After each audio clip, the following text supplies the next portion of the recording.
ზაზა ბიბილაშვილი ჭავჭავაძის ცენტრის დამფუძნებელია, ჩვენი გადაცემის პირველი სტუმარი, მე მას მივესალმები. ბატონო ზაზა, დიდი მადლობა მობრძანებისთვის. ბატონო ზაზა, დავიწყე ამ განცხადებებით, რომელიც კეთდება დანიაში, არა შემთხვევით რა საკვირველია, იმიტომ რომ ხვალ ამავე ფორმატში იმსჯელებენ უკვე საქართველოს საკითხზე და მაშინ როცა მთელი ევროპა, ევროკავშირის ყველა ლიდერი საუბრობს უსაფრთხოებაზე, ომის დასრულებაზე და ყველა ერთხმად ამბობს, რომ ერთადერთი სოფლიოში ბოროტი ძალა, რომელსაც უნდა ომი და რომელსაც არ სურს ომის დასრულება, ეს არის რუსეთი. ამ დროს აქ ქართული ოცნების ხელისუფლება თავის პროპაგანდით გვიმტკიცებს და გვატყუებს ყველას ერთად, რომ თურმე deep state-ს უნდა აქ ომი და ამიტომ არ გვიღებენ ევროკავშირში და ამიტომ გვიჩერებენ ახლა უვიზო მიმოსვლას.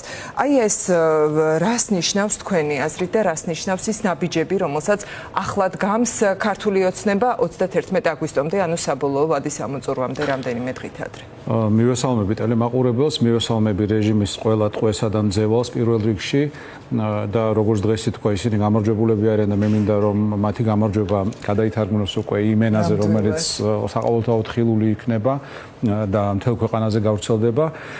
რაც შეეხება იმას, რაც ხდება ახლა დანიაში და რაც მოხდება უახლოეს დღეებში, მოდით რუსეთზე ვთქვათ ორი სიტყვა. ძალიან მნიშვნელოვანი გარდატეხა ხდება ჩვენს თვალწინ, გარდატეხა, რომელიც ნამდვილად არ მოსწონს და დიდ პანიკაში აგდებს ეგრეთ წოდებულ ქართულ ოცნებას.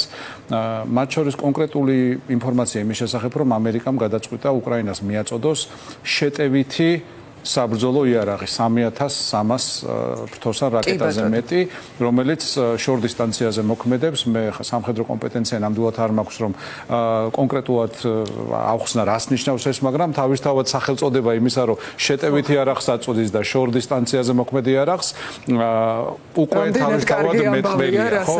მოდი ასე ვთქვათ, დასავლელი პოლიტიკოსების ის პლეიადა, რომელსაც ჩვენ უცხერთ, იყოფა ორ ნაწილად.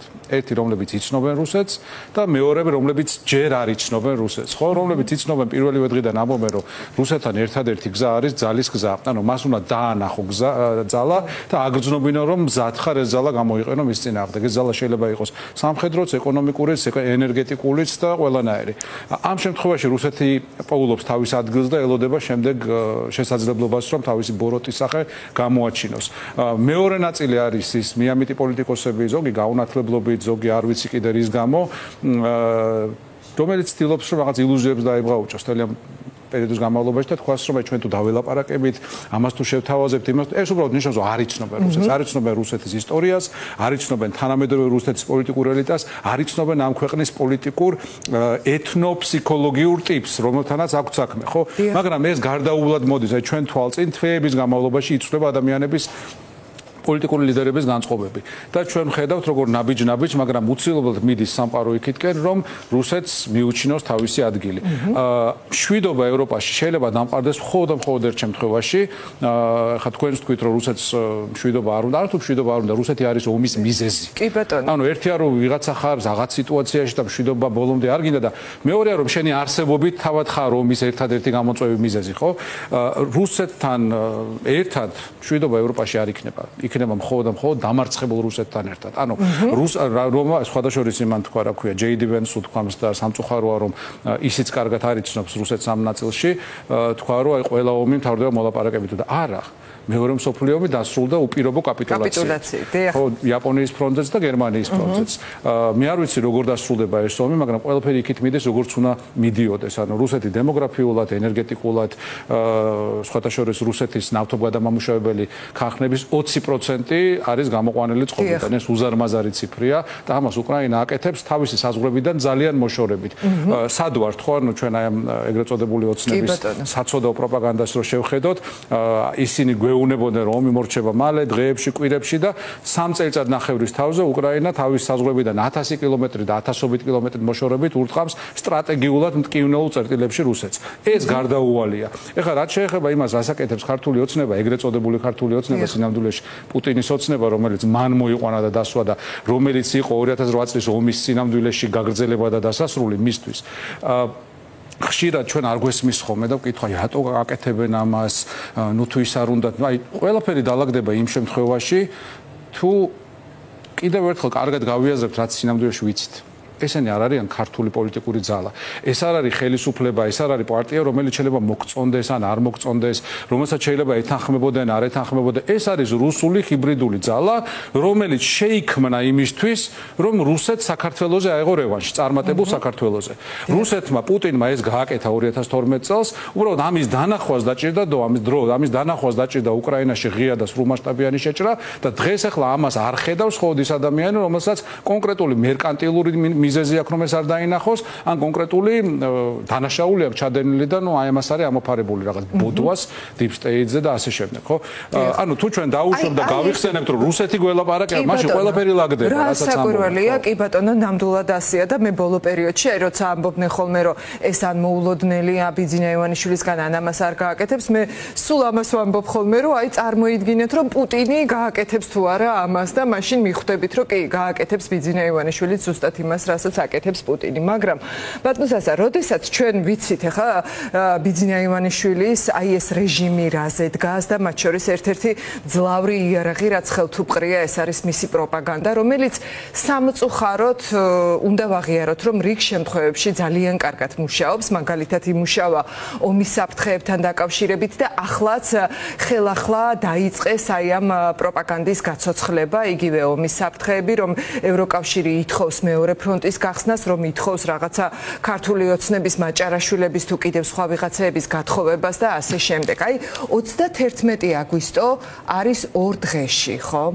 მიიღებენ გადაწყვეტილებას, ჯერ ერთი არ ვიცი, ფიქრობთ, რომ რაიმე სხვა გადაწყვეტილებას შეიძლება ველოდოთ გარდა იმისა, რომ ქართული ოცნების ამ მოქმედებებმა მიგვიყვანა უვიზო რეჟიმის შეჩერების რეალობასთან უკვე საფრთხე შეიძლება აღარ ერქვას ამას, მაგრამ აი ამის შემდეგ ამ პროპაგანდით ქართული ოცნება ვის კვებავს და კვებავს თუ არა არა მხოლოდ მცირე ნაწილს თავისი მომხრეების, წამლავს თუ არა კიდევ სხვა ადამიანებსაც, ვინცაც შეიძლება ჯეროდა, რომ მართლა ღირსებით მიდიოდა ევროპისკენ. ხო, მე მგონია, რომ ბოლო ხანებში ასეთი პრაქტიკულად აღარ არსებობს, ვიმეორებ, ყველა ვინც დღეს აი ამას არის ამოფარებული, ამ პროპაგანდას, ან იმეორებს მას, ან დუმს, ეს არიან ადამიანები, რომლებსაც კონკრეტული დაინტერესება აქვს ამ რეჟიმის შენარჩუნების.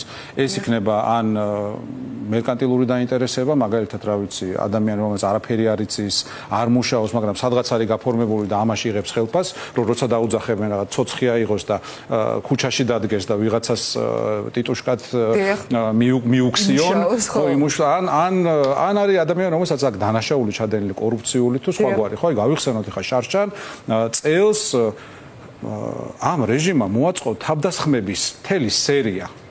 ათობით, ასობით შემთხვევა იყო, როცა ადამიანები მართლა მიასიკვდილეს ლამის, ხო? სახეები ჰქონდათ ამოტრიალებული, ანუ სიკვდილს ბეწვზე გადაურჩა არაერთი ადამიანი და მართლა ერთმა გადმოხვედა, რომ არავინ არ მოკვდა.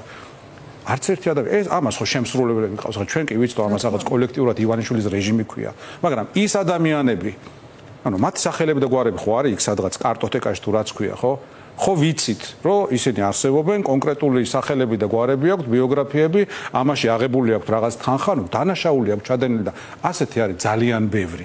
მერე მათ ყავთ ოჯახები, მეგობრები და ეხლა ისინი ხო არ გეტყვიან, რომ იცი რა ფულს ვიღებ, ვიღაცას ვცემ, ვიღაცას ვაშანტაჟებ, რაღაც ამორალურს და მოღალატეობრივს ხო არ იტყვიან. გეტყვიან, რომ deep state მოდის, რაღაც კაცია და ქალი-ქალია, მიუხედავად იმისა, რომ მათივე საკადრო პოლიტიკას რო შეხედო, რა ვიცი, ეს თლად არ იკვეთება მათივე საკადრო პოლიტიკიდან არაერთ სფეროში ამაზეა ხო ეს ანუ პროპაგანდა. მაგრამ აი ამ პროპაგანდას არ ჭირდება ბატონსა პასუხი, როგორ ფიქრობთ და არის ეს პასუხი? მე სულ ამას ვსაუბრობ პირადად ჩემი ასე ვთქვათ ერთ-ერთი თემა პირადად ძალიან მნიშვნელოვანი და ახლობელი ჩემთვის არის ზუსტად ეს, როგორ უნდა დაუპირისპირდეთ პროპაგანდას და რომ ეს არის მთავარი. არა ფული, არა ძალისმიერი მეთოდები, არა ადმინისტრაციული რესურსი, არამედ პროპაგანდა, რომელიც ცუდ ადამიანებს საშუალებას აძლევს, რომ რაღაცას ამოეფარონ და მორალურად არ ჩამოიშალონ. ხო, ისევე მეორე პროპაგანდა არ ქონდა 99 წელს უკვე საბჭოთა რეჟიმს. და ამიტომ ჩამოიშალა ის რეჟიმი და პოლიცია, მილიცია მაშინ გადავიდა ხალხის ხარეს. 2003 წელს აღარ ქონდა პროპაგანდა ჰქონდა, არც მანამდე ჰქონდა პრინციპში შევარდნაძის ხელისუფლებას. ბუნებრივია, მაშინდელი პოლიცია ჩამოიშალა, გადავიდა ხალხის მხარეს. ცხადია, მანდ ისიც იყო, რომ არც ფული იყო, დამშეულები იყვნენ, არჩუკი, არაფერი, ხო? ვიღაცეები ზემოთ ჭამდნენ ფულს და აქ კიდე განსხვავებული ვითარება, ანუ ვერტიკალსაც აჭმევენ. მაგრამ შეუძლებელია ადამიანი სახში მიდიოდეს, შვილებს თვალში უყურებდეს და თუ ის რაღაცით არ აპრავებს ბოდიში ამ სიტყვისთვის თავის აქციელს, ამორალურ, მოღალატეობრივ, უკანონოს აქციელს, მაშინ ის აი ფულითაც ვერ გაიხარებს და აი ეს არის, რასაც პროპაგანდა ასრულებს ამ როლს, აი ამ ათობით და ხანდახან ათობით კი არა და ათასობით ადამიანს და შეიძლება რამდენიმე ათეულ ათასსაც, რომელიც ჩართული არის ამ ბოროტ რეჟიმის გადარჩენაში და არსებობაში, აი ამის საშუალებას აძლევს. ახლა ჩვენ რა უნდა გავაკეთოთ, ამაზეც გვისაუბრია, ჩემი აზრით ხშირად გვაკვირდა თანმიმდევრულობა. თანმიმდევრულობა იმ თვალსაზრისით, როდესაც ანუ იდეა და სათქმელი უნდა შეესაბამებოდეს იდეასა და მთქმელს, ხო? ვიცი, ერთი ფილოსოფოსი იყო, არ გავიმეორებ, იმიტომ რომ იმ ბრძენ კაცს არ უყვარს და ის ამბობდა, რომ ფილოსოფოსი იმდენად არის ღირებული, რამდენადაც ის თავის ცხოვრებით განასახიერებს იმ იდეებს, რომელსაც გადაგებს, ხო? შეიძლება ყოველწესი არ არის ხა იქ მაგ მართლობებით ნუ განვითარდებით, მაგრამ პოლიტიკოსის შემთხვევაში ნამდვილად ესეა. რა ვიცი, რომ იძახი, რომ ილია ჭავჭავაძეს ენით უნდა ვლაპარაკობდეთ, მაშინ რეზო ამაშუკელის ენით არ უნდა ვლაპარაკობდეთ. პირობითად.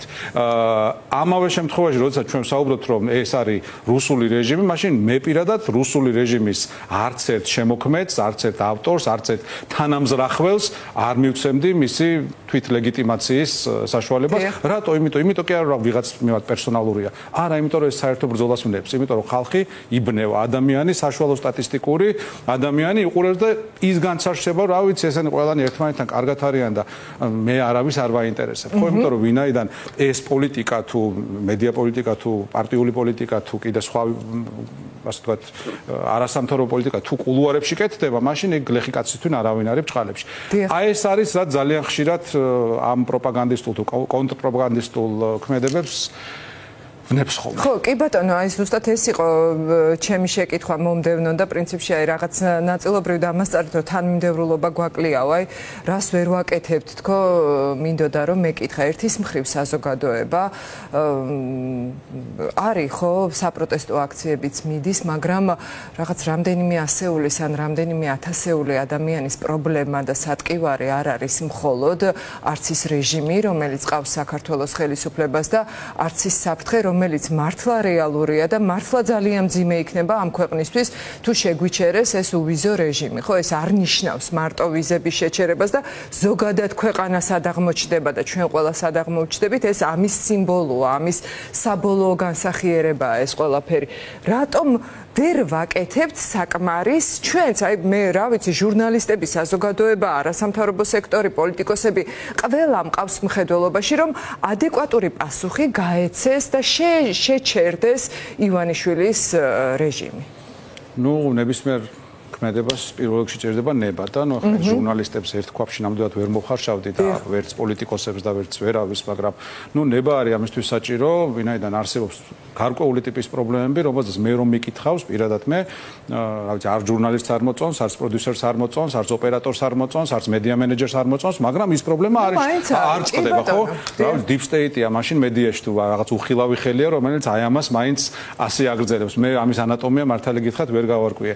მაგრამ ეს არის პრობლემა, რომ უნდა ვიყოთ თანმიმდევრულები და უნდა განასახიერებდეს ჩვენი მესიჯი იმას, რასაც ვამბობთ, ხო? ხა ოცნება ჩემ და სამწუხაროდ ძალიან ხშირად იყენებს იმას, რომ ვიღაც გამოდის ეთერში და დღეს სწორს ამბობს.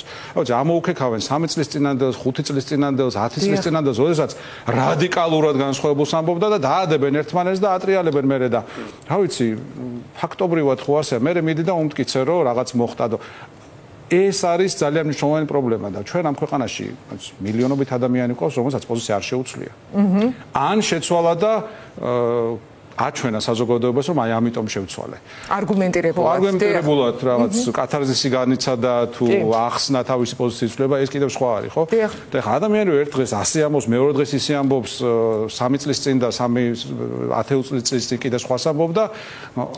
ეს სამსახური თუ არის და ვიღაცისთვის რაღაც ოჯახის კმაყოფის სფერო თუ არის, კი ბატონო, იყოს ასე, მაგრამ არა საზოგადოების და ქვეყნის მომავლის ხარჯზე.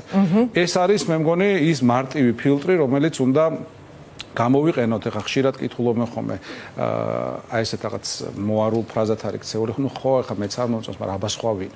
ხო, აბა სხვა ვინ გულისხმობს, რომ ქვეყანაში არის პირობითად რაღაც 100 ადამიანი, რომელიც უნდა იყოს ყველა ეთერში, ყველა პარტიულ რაღაც მაგიდაზე თუ ფორმატში თუ გაერთიანებაში და ასე შემდეგ. არ არის ასე. არ არის ამ ქვეყანაში ავა თუ კარგად 4 მილიონამდე ადამიანი ცხოვრობს, ამაზე ცალკე უნდა ვისაუბროთ, რომ ოცნების პირობებში გაათმაგდა უცხოელების რაოდენობა საქართველოში და ამ უცხოელების წილი არის ძირითადად რუსები და ახლო აღმოსავლეთიდან შემოსულები, მაგრამ ვიმეორებ 4 მილიონამდე მოსახლე ცხოვრობს ამ ქვეყანაში, ხო, მოქალაქე და რატო უნდა იყოს ისე, რომ ერთ-ერთი 50-იან 100 კაცი საუბრობს, ხო, აი ჯოხი რო გადააგდო, შეიძლება იმაზე უკეთეს, უფრო ნიჭიერს, იმაზე უფრო პატრიოტს მოხვდეს, ვიდრე ზოგი ისეც, რომელიც სამწუხაროდ ძალიან ხშირი. ზოგს წარმოუდგენია, რომ თვითონ არის ყველაზე ნიჭიერი და პატრიოტი და რაღაც მორალის პოლიცია ძალიან. აქედან გამომდინარე, უნდა გავხსნათ ჩვენი, ანუ რა თქმა უნდა, გონება ამ მიმართულებით, რომ დაუშვათ, რომ ამ ქვეყანაში ძალიან ბევრი, ძალიან საღი, ძალიან პატრიოტი, თანმიმდევრული ადამიანია, რომლის ერთადერთი იმედგაცრუება არის, რომ მათნაირებისთვის, წესიერებისთვის, კანონმორჩილებისთვის, პოზიცია უცვლელებისთვის, საღი აზრის მატარებლებისთვის არავის ადგილი არ აქვს. ხო, აი ეს უნდა შევცვალოთ, იმიტომ რომ ეს იქნება ჩვენი მთავარი ძალა. მეც ესეთი მოქალაქე მინდა. დიდი სიამოვნებით დავუთმობ ეთერს ნებისმიერ დროს ასეთ ადამიანებს და ბოლოს ბატონზაზა, არ ვიცი ახლა გამოსავალი სად შეიძლება იყოს, რა შეიძლება იყოს, ეს ალბათ ძალიან დიდი თემაა, მაგრამ აი უახლოესი თარიღები, რაც არის უკვე დასახელებული, ეს არის 13 სექტემბერი, სწორედ უვიზო რეჟიმის შეჩერებასთან დაკავშირებით, მოქალაქეების პროტესტის გამოხატვა არის დასახელებული 4 ოქტომბერი. ფიქრობთ, აი რა სელოდებით აი ამ თარიღებისგან გააქვთ რაიმე მოლოდინი, არ ვიცი. ყველა თარიღს მივესალმები, ყველა თარიღში მივიღებ მონაწილეობას, რომლის მიზანიც იქნება, რომ ივანიშვილის რუსული რეჟიმი დასრულდეს ამ ქვეყანაში, ვინაიდან დიდი ხანია ეს რეჟიმი აღარ ასახავს ხალხის ნებას, ну მანამდე მიუხედავად იმისა, რომ თავიდანვე რუსული იყო მისი ჩანაფიქრი, მაგრამ ახერხებდნენ ხალხის მოტყუებას და ეს დიდი ხანი ასე აღარ არის.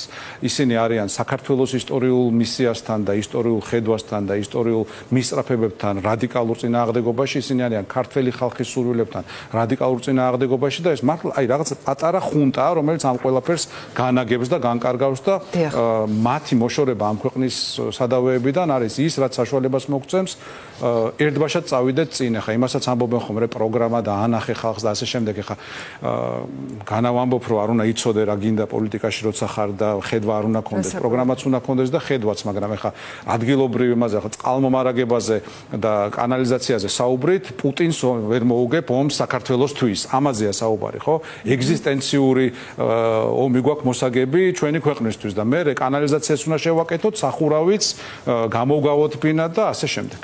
კი ბატონო, დიდი მადლობა ბატონსაზა, მადლობა ზაზა ბიბილაშვილი, ჭავჭავაძის ცენტრის დაფუძნებელი იყო ჩვენი სტუმარი.